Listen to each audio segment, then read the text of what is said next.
देश की ताकत तीनों है महान, जवान, किसान और जनता महान। तमिलनाडु बनाम राज्यपाल। सुप्रीम कोर्ट का ऐतिहासिक फैसला। राज्यपाल की चुप्पी नीति को बनाया असंवैधानिक। 2020 से अटके 10 विधेयकों को माना गया पारित। डीएम की सरकार को बड़ी जीत, राज्यपाल को झटका। राज्यों की स्वायत्तता को नया संबल। भूमिका एक संवैधानिक टकराव की परिणति। तमिलनाडु में 1 साल से अधिक समय से चल रहे राज्यपाल बनाम सरकार विवाद में आखिरकार सुप्रीम कोर्ट ने हस्तक्षेप किया और एक ऐतिहासिक निर्णय सुनाया। यह मामला केवल तमिलनाडु का नहीं रहा, यह फैसला भारत के संघीय ढांचे और राज्यपाल की भूमिका को लेकर एक मजबूत संवैधानिक दिशा तय करता है। सुप्रीम कोर्ट का फैसला। बिल पर राज्यपाल को देरी की कोई छूट नहीं। 4 अप्रैल 2025 को जस्टिस JB पारदीवाला और R महादेवन की पीठ ने कहा, राज्यपाल संविधान के तहत काम करने वाले सार्वजनिक पदाधिकारी हैं। वे निर्वाचित सरकार के काम में अड़चन नहीं बन सकते। यदि विधानसभा कोई बिल दोबारा पास करती है तो राज्यपाल को 1 महीने के भीतर उस पर निर्णय लेना ही होगा। अनुच्छेद 200 और अनुच्छेद 163 की नई व्याख्या करते हुए कोर्ट ने राज्यपाल की जेब में डाल दो रणनीति को संविधान के विपरीत बताया। निर्णय के अनुसार अगर राज्यपाल किसी बिल पर हस्ताक्षर नहीं करते और उसे ना तो अस्वीकार करते हैं ना ही राष्ट्रपति को भेजते हैं तो उसे स्वीकृति प्राप्त मान लिया जाएगा। विवाद के केंद्र में रहे 10 विधेयक। क्या थे इनके मायने? तमिलनाडु सरकार ने जो विधेयक पारित किए थे वे राज्यपाल के परंपरागत अधिकारों को सीमित करने वाले थे, खासकर कुलपति की नियुक्तियों और विश्वविद्यालयों के प्रशासन को लेकर। आइए जानते हैं कौन कौन से विधेयक थे। पहला, मद्रास विश्वविद्यालय संशोधन विधेयक। दूसरा, तमिलनाडु कृषि विश्वविद्यालय संशोधन विधेयक। तीसरा, डॉक्टर अंबेडकर लॉ यूनिवर्सिटी संशोधन विधेयक। चौथा, MGR मेडिकल यूनिवर्सिटी संशोधन विधेयक। पांचवा, तमिलनाडु विश्वविद्यालय संशोधन विधेयक। छठा, अन्ना यूनिवर्सिटी संशोधन विधेयक। सातवां, पशु चिकित्सा विश्वविद्यालय द्वितीय संशोधन विधेयक।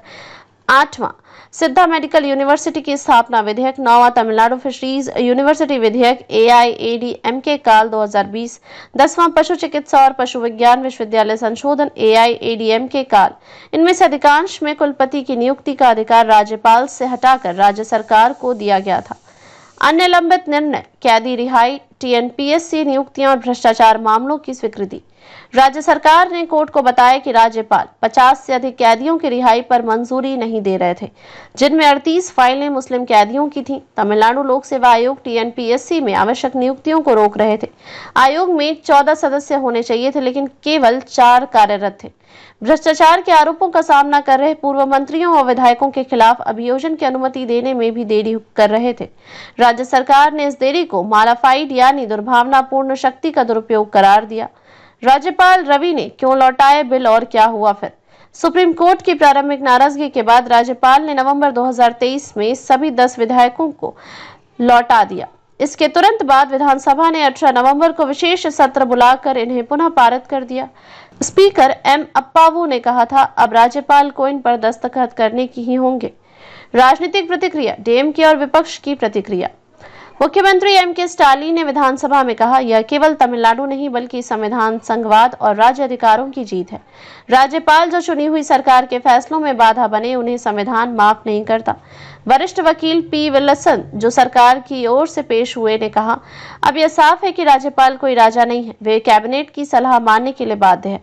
वहीं विपक्षी AIADMK ने प्रतिक्रिया में कहा कि राज्य सरकार को कैदियों की फाइलों में पारदर्शिता बरतनी चाहिए थी, लेकिन सुप्रीम कोर्ट का आदेश संविधान की स्पष्टता बढ़ाता है।